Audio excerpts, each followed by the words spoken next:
नमस्कार दोस्तों, मैं हूं doctor Chhotelal Gupta, assistant professor आदि श्री साहित्यिक मंच पर आप सभी का स्वागत करता हूं। आज के वैचारिक विचार विमर्श का विषय है कोरोना आखिर क्यों। यह विषय हमारी सोच का आईना है जो हमें आज की विकराल समस्या का मूल भी बताती है और उसका उपाय भी। जरा सोचिए, कोरोना आखिर क्यों। बेजुबानों की मौत में तो हमारा स्वाद है। बकरे का, बाय का, तीतर का, मुर्गे का, हलाल का, बिना हलाल का, ताजा बच्चे का, भुना हुआ, छोटी मछली, बड़ी मछली, हल्की आंच पर सीका हुआ, न जाने कितने बल्कि अनगिनत स्वाद है मौत के। क्योंकि मौत किसी और की और स्वाद हमारा। स्वाद से कारोबार बन गई मौत। मुर्गी पालन, मछली पालन, बकरी पालन, पोल्ट्री फार्म्स, डेयरी आदि आदि। नाम पालन और मकसद हत्या। स्लॉटर हाउस तक खोल दिए, वो भी ऑफिशियल। गली गली में खुले नॉन वेज रेस्टोरेंट मौत का कारोबार नहीं तो और क्या है। मौत से प्यार और उसका कारोबार इसलिए क्योंकि मौत हमारी नहीं। जो हमारी तरह बोल नहीं सकते, अभिव्यक्त नहीं कर सकते, अपनी सुरक्षा स्वयं करने में समर्थ नहीं है, उनकी दुर्बलता को हमने अपना बल कैसे मान लिया। कैसे मान लिया कि उनमें भावनाएं नहीं होती या उनकी आहें नहीं निकलती।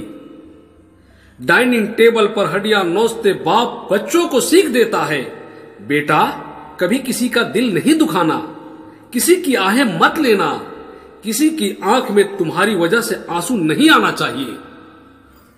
बच्चों में झूठे संस्कार डालते बाप को अपने हाथ में वो हड्डी दिखाई नहीं देती जो इससे पहले एक शरीर थी, जिसके अंदर इससे पहले एक आत्मा थी। उसकी भी एक मां थी जिसे काटा गया होगा, जो कराहा होगा, जो तरपा होगा, जिसकी आहें निकली होगी, जिसने बद्दुआ भी दी होगी। कैसे मान लिया जाए कि केवल आप जैसे इंसानों की रचना ही भगवान ने की है। कैसे मान लिया जाए कि जब जब धरती पर अत्याचार बढ़ेंगे तो भगवान सिर्फ आप जैसे इंसानों के लिए ही अवतार लेंगे। क्या मुक्त प्राणी उस परम पिता परमेश्वर की संतान नहीं है? क्या उस ईश्वर को उनकी रक्षा की चिंता नहीं? आज कोरोना वायरस उन मुक्त प्राणियों के लिए ईश्वर के अवतार से कम नहीं है।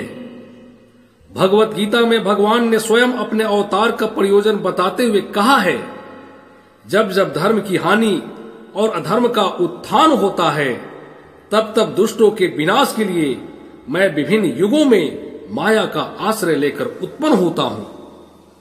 तो अगर वे इन अवतार रूप में अपनी लीला को प्रकट नहीं करते तो जीव उनके अशेष गुणों को कैसे समझते।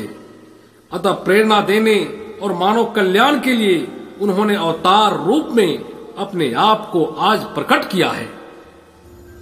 जब से इस वायरस का कहर बरपा है, प्राणी स्वच्छंद घूम रहे हैं, पक्षी चहचहा रहे हैं, उन्हें पहली बार इस धरती पर अपना भी कुछ अधिकार सा नजर आया है। पेड़ पौधे ऐसे लहलहा रहे हैं जैसे उन्हें नई जिंदगी मिली हो। धरती को भी जैसे सांस लेना आसान हो गया हो। सृष्टि के निर्माता द्वारा रचित करोड़ों करोड़ जोड़ियों में से एक कोरोना ने तुम्हें तुम्हारी औकात बता दी है। घर में घुस के मारा है तुम्हें और मार रहा है, और उसका तुम कुछ नहीं कर सकते। अब घंटियां बजा रहे हो, इबादत कर रहे हो, प्रेयर कर रहे हो और भीख मांग रहे हो उससे कि हमें बचा ले।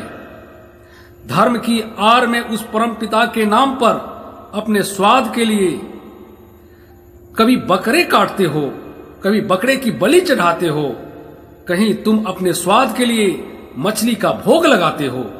कभी सोचा क्या ईश्वर का स्वाद होता है? क्या है उनका भोजन?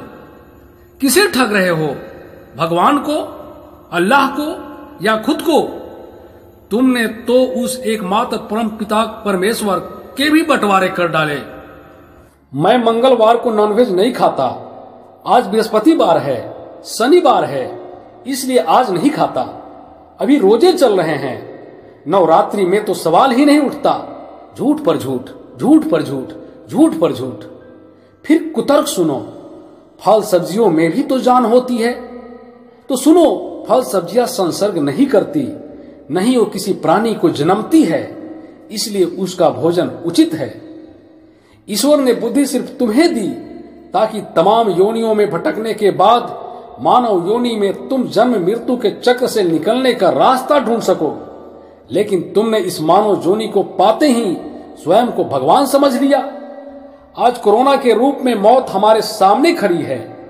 अब घरों में दुबकना क्यों, डरना क्यों? हम तो भगवान के रचयिता है ना। आगे बढ़ो, क्यों रुके हो? मौत से प्यार है ना, मौत तो स्वाद है ना। तुम कहते थे कि हम जो प्रकृति को देंगे वही प्रकृति हमें लौटाएगी। हमने मौत दी है प्रकृति को, तो मौत ही लौट रही है। बढ़ो, आलिंगन करो मौत का। यह संकेत है ईश्वर का। प्रकृति के साथ रहो, प्रकृति के होकर रहो, वरना ईश्वर अपनी ही बनाई कई योनियों को धरती से हमेशा के लिए विलुप्त कर चुके हैं। उन्हें एक क्षण भी नहीं लगेगा हमें समाप्त करने में। चिंता नहीं, चिंतन करो।